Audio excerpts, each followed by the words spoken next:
Samantala, nagtamo ng matinding sunog sa muka at katawan ang isang taong gulang na bata sa Batac, Ilocos Norte.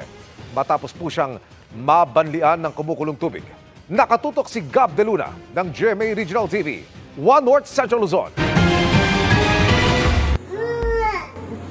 3 araw na sa intensive care unit ng isang ospital ang isang taong gulang na batang nabanlian ng kumukulong tubig sa Batac City, Ilocos Norte. Ayon sa ina ng bata, noong linggo, katatapos lang daw nitong isali ng bagong kulong tubig sa termos nang abutin ito ng anak. Dahilan para mabuhusan ng kumukulong tubig ang bata.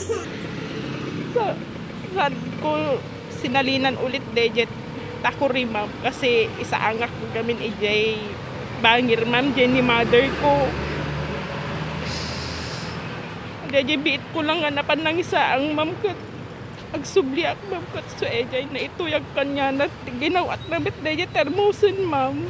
Kung ang kakaayanan dito nga nangyari ka dito anak ko ma'am. Nagtamo ng 1st degree burn sa mukha ang bata at 2nd degree burn sa katawan. Isang grupo naman ang nagmagandang loob na tumulong para sa gastusin ng bata sa ospital. Lalo't kapos din sa buhay ang mga magulang. Isang fundraising campaign din ang kanilang sinimulan para sa bata.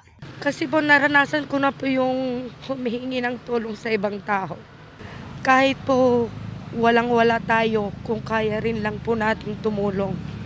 Tutulong po at tutulong pa rin sana tayo. Mula sa GMA Regional TV 1 North Central Luzon at GMA Integrated News, Gab De Luna, nakatutok 24 oras.